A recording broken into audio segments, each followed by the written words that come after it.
Welcome to an introduction to New Testament Textual Criticism. This is going to be a lay course, although we get into some of the details of the Greek, and I'll try to explain that as best I can as we go through. I want to give you an overview of what this will be all about to begin with. And first of all, the introduction proper. We're going to talk about the definition and the goal of textual criticism, how to count textual variants. And that might seem like a very simple and obvious thing, but there's two different ways in which they've been counted. One is the right way, one is definitely the wrong way. The number of textual variants, these are also known as readings.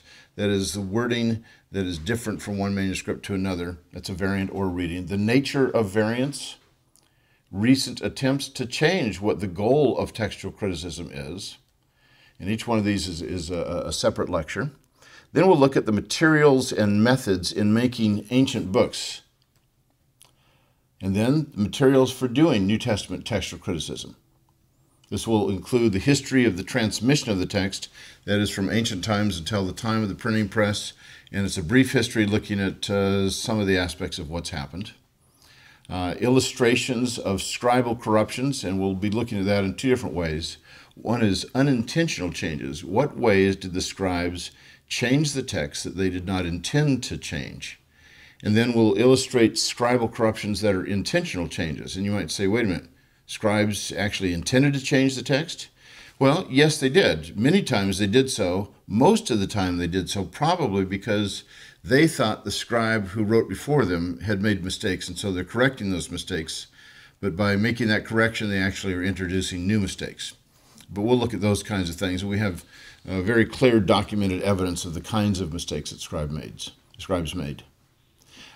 Continuing on with materials for doing textual criticism, we're going to look at some famous papyri, famous manuscripts. P52 is an extraordinarily important papyrus because it's, at least at this stage, the earliest known Greek New Testament copy of any size, of any passage of the New Testament. The Chester Beatty papyri, these are housed mostly in Dublin, although there's one leaf in Vienna, and there's 30 leaves of this at the University of Michigan.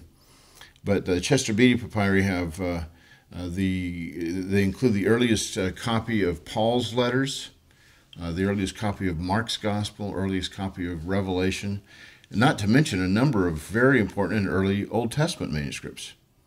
Then the Martin Bodmer papyri. The Bodmer papyri are manuscripts that are housed for the most part in Geneva, Switzerland, or more correctly, Cologne, Switzerland, which is in a little village on the edge of Lake Geneva.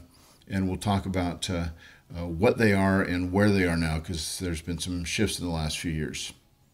And then the most famous Codex Vaticanus and Codex Sinaiticus probably our two most important New Testament manuscripts, both from the 4th century and both originally containing the entire Bible.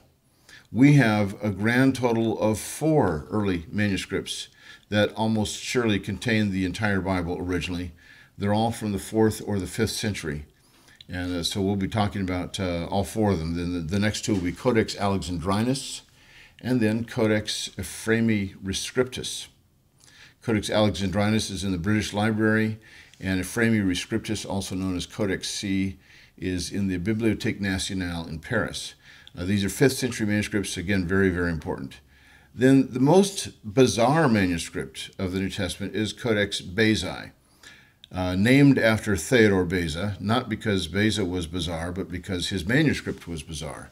And in fact, he gave it to the University of Cambridge with a letter in 1581 where he said, you know, this manuscript is really eccentric, and I figure that Cambridge University would be the one place that would know how to handle it, would accept it well, appreciate it. It almost looks like a double entendre. I had the opportunity actually to read the letter back in *95 and then spend a day with the manuscript.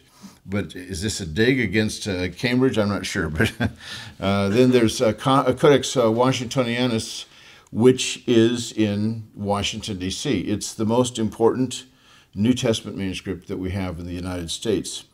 And it's late 4th, perhaps early 5th century. And like Codex Bezae, it's a Gospels manuscript, and like Codex Bezae, it has the order of the Gospels differently than what we have in what we traditionally know as the gospel order. Instead of Matthew, Mark, Luke, and John, the order it has in these two manuscripts is Matthew, John, Luke, and Mark. And the reason for that, it's called the Western order. The reason for that is they wanted to put the apostles first, and then they put Luke next, and then Mark last. Some have suggested that the earliest form of the codex that had all four Gospels in it would have been in this Western order. And that's going to become an issue that we'll wrestle with later on as we look at the ending of Mark's Gospel. There's all sorts of fun things we'll be getting into in these lectures. And then continuing on with materials for doing textual criticism, we'll talk about resources for New Testament manuscripts.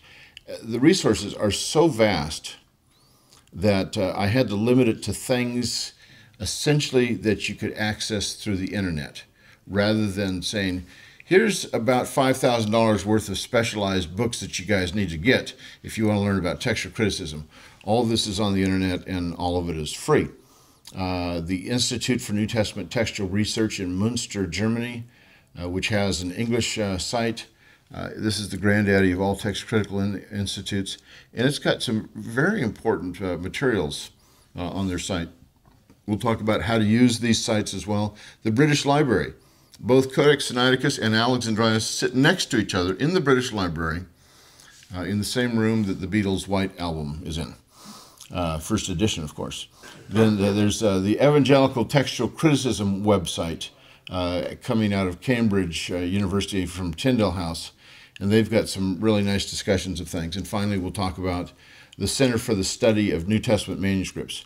That's the one I know the most about, and so it will get its own separate lecture. Also because I'm giving the lectures and it's my center, so I get to do that.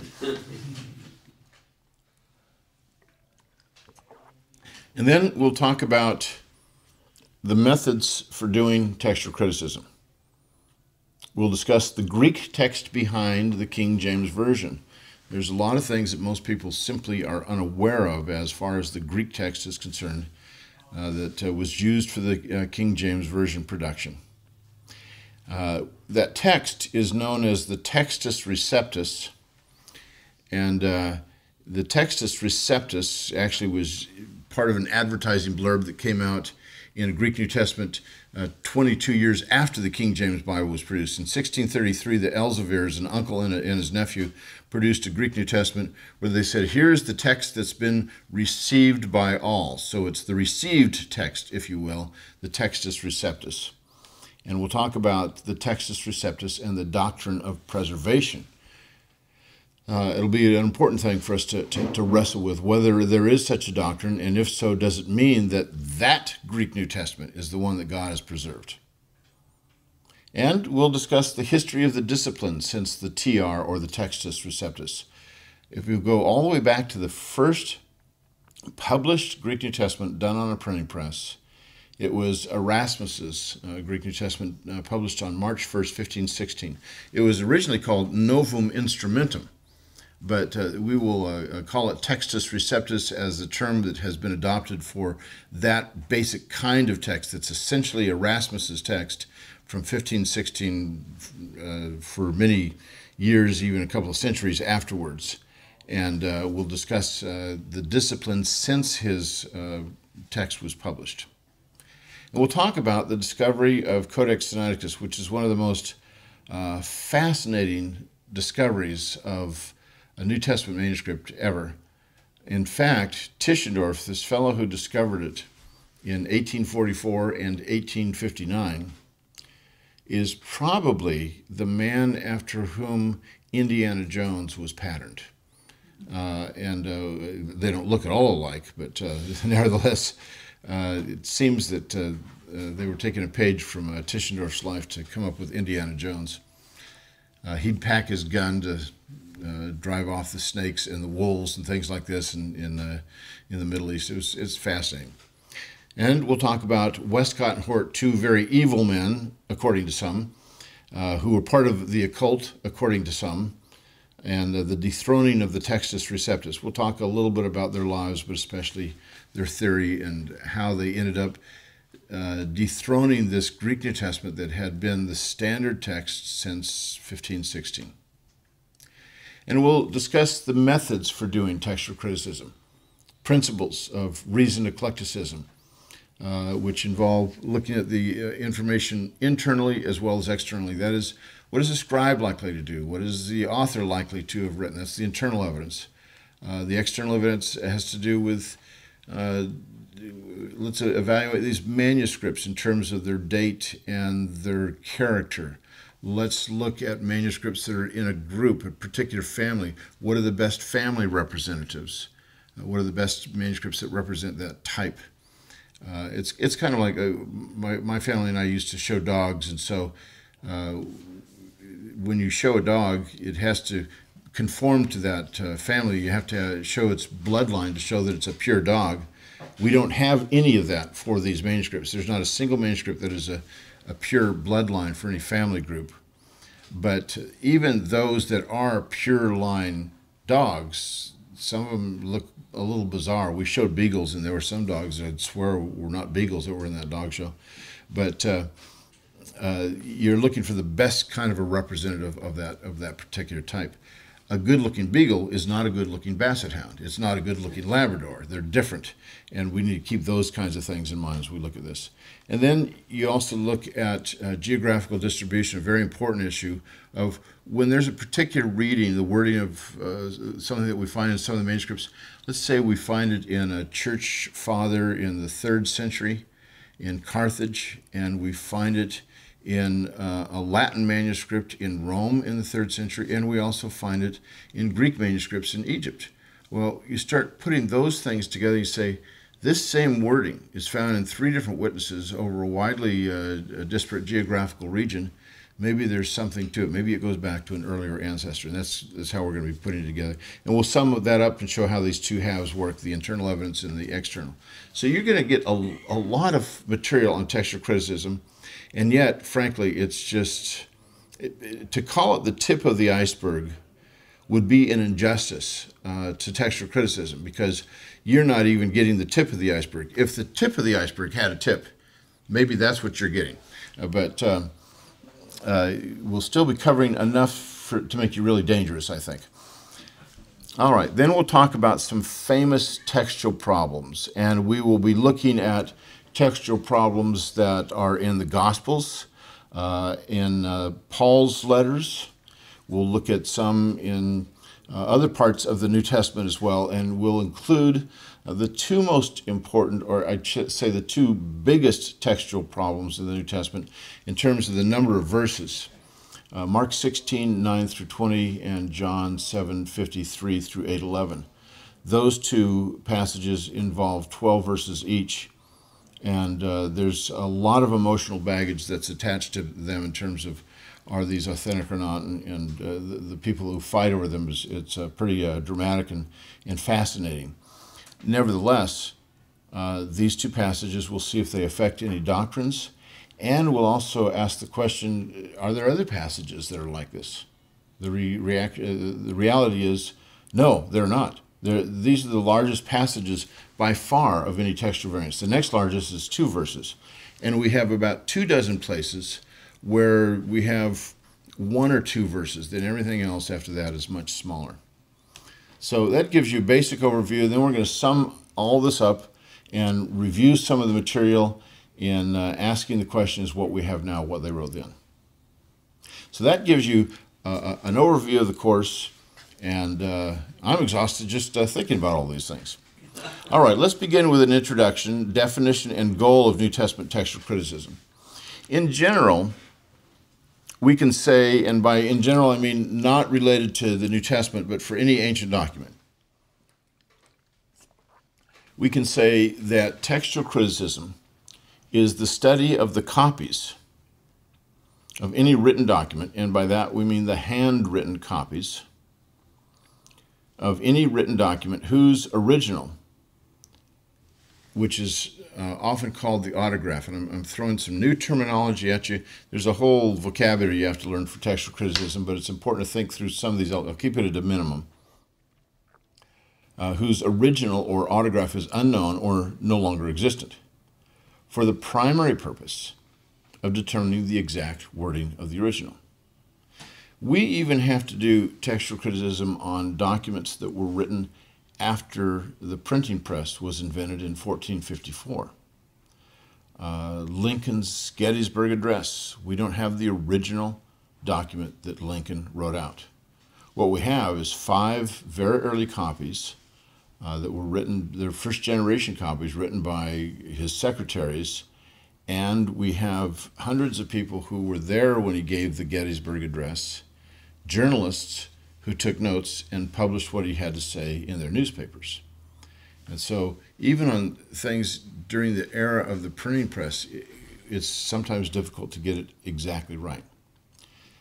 But for the ancient documents, for the ancient world, we have virtually no original documents of any ancient literature. Now, we have original documents of non-literary things. A husband writes to his wife and says, please pick these things up at the grocery store.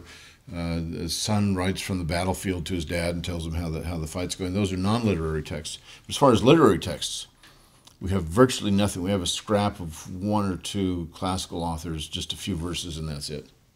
Now, for the New Testament, textual criticism is the study of the handwritten copies of the New Testament, whose original, that is, the autograph, is unknown, or I would say non-existent. It's fell apart within 100 years of being written, for the primary purpose of determining the exact wording of that original text. That's the fundamental goal. So the definition and the goal of textual criticism are virtually identical. Now, why is textual criticism necessary for the New Testament? Well, the reason it's necessary is that, first of all, the autographs no longer exist. We don't have them anymore. Instead of the autographs, we have copies. They almost surely disappeared, as I suggested, within a century, and they would have been written on papyrus. Papyri, literary papyri, that is fairly decent quality papyri, that are used, occasionally, more than every few years, where someone has this as part of the library in their own home. They would have these papyrus rolls, and they'd have tags that they would attach to the papyrus roll to say, this is what this document is. And so there have been some studies very recently done that have suggested that these literary papyrus rolls that were used on a semi-frequent basis would last sometimes 200, even 300 years. Well, you compare that to the New Testament documents. We're talking about something that's not read just for literature. It's read because life is at stake, and life of a religious group that is persecuted, and they have to get this stuff right, and they have to get it disseminated. So these manuscripts would have been examined very frequently, and you can easily see a scenario like this. Paul writes a letter to the Romans. The Romans get a copy. Other churches find out, oh, you got a letter from Paul. Could we get a copy of that? And so the Romans write out a copy, send it to these folks, and they come across another copy of Paul's letter written by somebody else, copied by somebody else, and they said, wait a minute, there's some discrepancies between these two. Well, maybe we should send somebody to Rome to sort this thing out and take a look at the original document.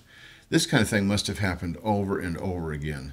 And so the original New Testament manuscripts would have worn out from being read out loud and from being copied so frequently. And so most scholars are quite convinced they would have just fallen apart within a century of their production.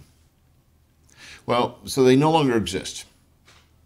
The second reason why textual criticism is necessary is because there's differences among the copies. In fact, there's between 6 and 10 differences among the 2 closest early manuscripts we have per chapter.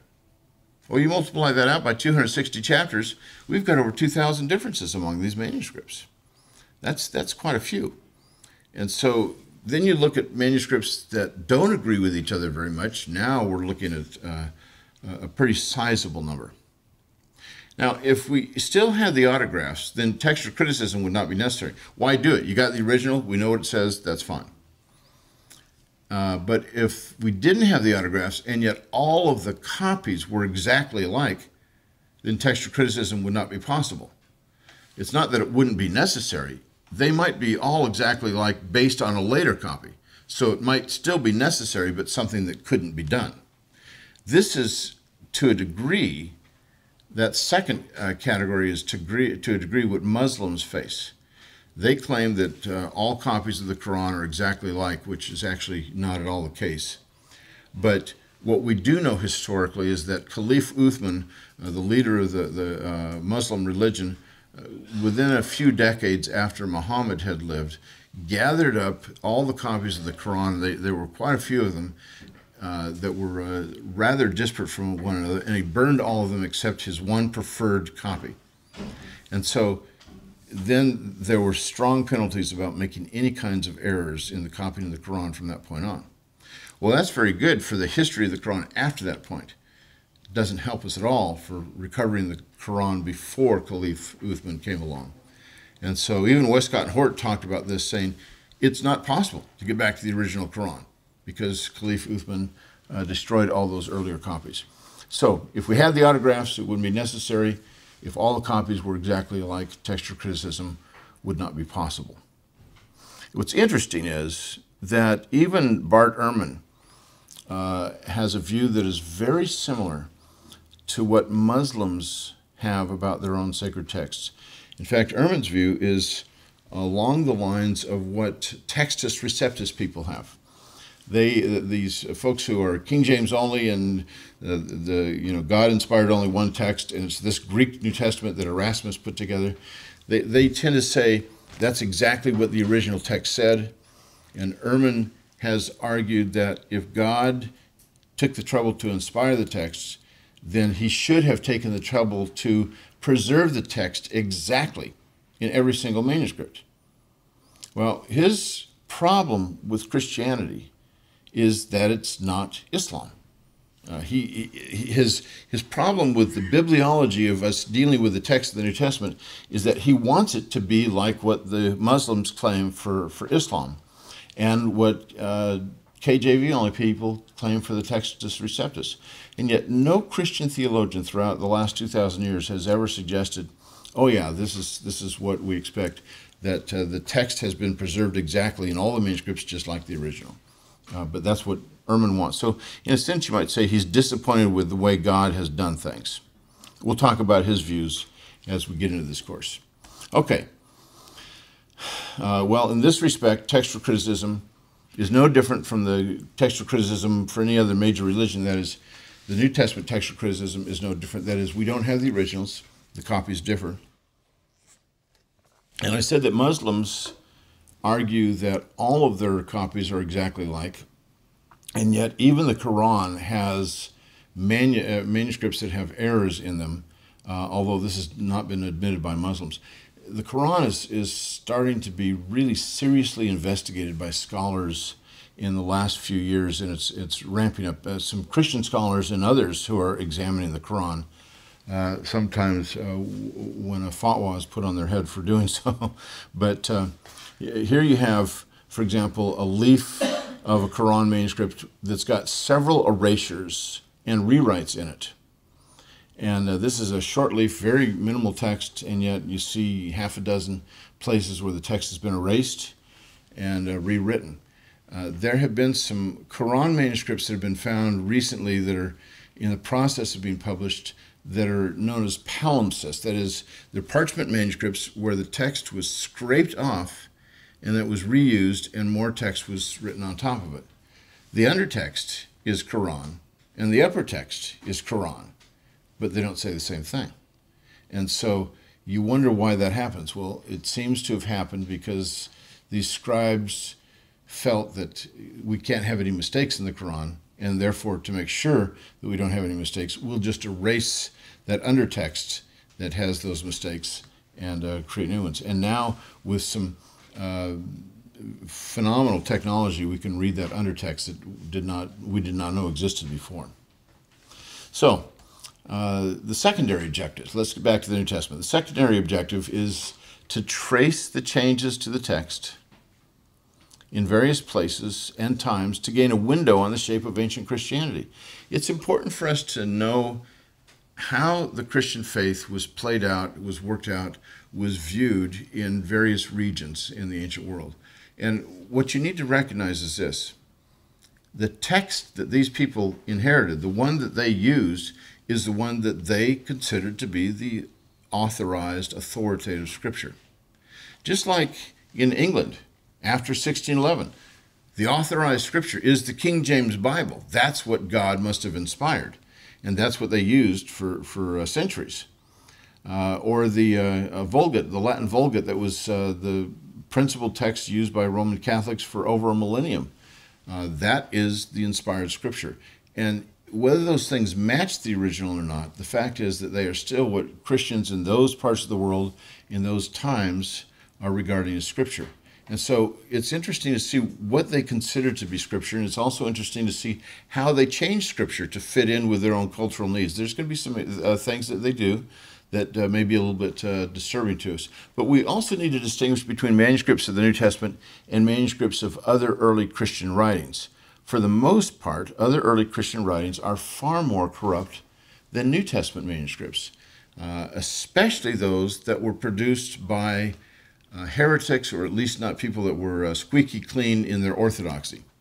Let me give you an illustration. The Gospel of Thomas had major textual upheavals. The Gospel of Thomas is not a Gnostic gospel, as many people think it is.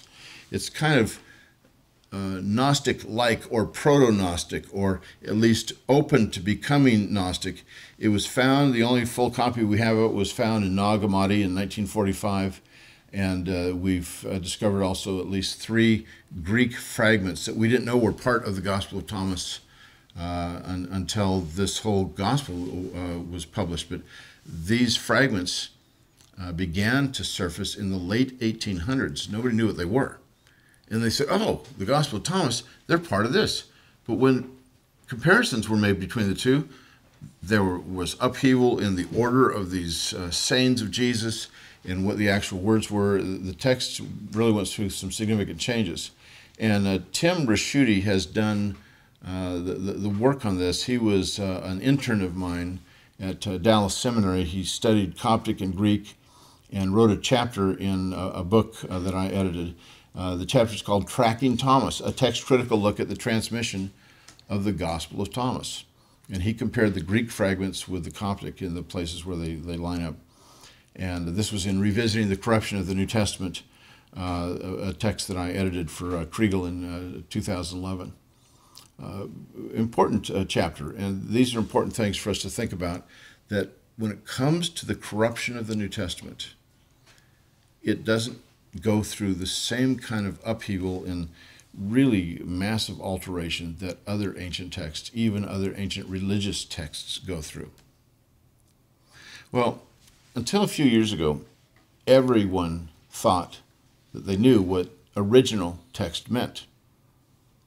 But in 1999, Eldon Epp, who's kind of the dawn of North American textual critics today, wrote a very important article called The Multivalence of the Term Original Text in New Testament Textual Criticism, done in Harvard Theological Review. Now, Epp kind of stirred the pot, and it got scholars to think about what they meant by original text. And here's some of the different definitions that he suggested, and we're going to land on one, and that's how we'll end this lecture. He says one would be the predecessor text form, that is the form of the text before it was published, maybe the working text that an author used. So if John's writing the Gospel of John, he may have the text of his gospel that's kind of the one that he's going to mark up and edit and things like that. The second one would be the autographic text form, the form of the text when it's dispatched from the author. And that's the one that I think is by far the one that we really need to take into consideration. It's the one, frankly, that virtually all New Testament scholars, until Eldon Epp wrote this article, thought was the original text. And then when he wrote the article, people got confused and said, well, what do we mean by original text? But I'd say most New Testament scholars still think when they talk about original text, they're talking about the last form of that text that was under the control of the author. As soon as he dispatched it, as soon as he sent it to his audience, no longer does he have control over it. So it's that last form when he dots all of his I's and crosses all of his T's, and that's the way he wants it to look. That's the autographic text. That's the original text, not the working drafts that he's been editing and changing before it gets published. Then there's the canonical text form, the form of the text when New Testament books became canonical. That is, when they were considered as scripture. And there's some questions about whether textual problems were a part of what was considered in the whole discussion. In other words, take Mark 16, 9 through 20. Did the early church feel that Mark's gospel was scripture only if it included those 12 verses, or only if it excluded those 12 verses? Or was that an irrelevant question to them? Was it the book itself that was considered canonical, even though there was a recognition that there's textual variants that may not be yet resolved? And finally, there's the interpretive text form, the form of the text in a given locale with interpretive alterations to the text. And that's the form of the text that any given area is going to have until the time of the printing press has to be different from the form of the text in any other area, because these are handwritten manuscripts. They won't be identical. So what are we considering to be the original text? Well, the common sense approach is to embrace definition number 2, the document that left the author's hands as it was dispatched to the primary readers. It's the last stage of the text while under the author's control. And this is also known as the autographic text, or the autographs. Autographa is another term that is often used, or the Ausgangstext. The Ausgangstext means the exit text, as it exits the realm of the author. This is what we mean when we are speaking of the original text. Well, now you have a basic introduction to the discipline, and you understand what the goal is, or has been, the primary goal of textual criticism and its secondary goal. Hello, this is Tim. I'm the Executive Director of the Credo House, and I hope that you've been enjoying and loving these Credo courses. Just want to take a quick second that what you see, what's happening in the background there, that is not a production studio that we made just for the Credo courses, but that is called the Inklings Room. The Inklings Room is just one of the 3 rooms at the Credo House. Right now, I'm in the big room where you can hear a latte machine going on behind me, music happening in here. We typically get several hundred people every week coming in our doors, where we are what we think is one of the most unique evangelistic places that exists, where we just want to be on the front lines of the intellectual persecution of the church today. And so we invite you that if you're ever in Edmond, Oklahoma, to come and get a latte from the Credo House, hang out here, but then go into the Inklings Room where we film the Credo courses. It's a great room. We can tell you about the history of the Inklings, tell you about that room, and then our other super secret map room as well. But you can learn about that at credohouse.org, or we invite you to come and hang out with us over a Luther latte at the Credo House.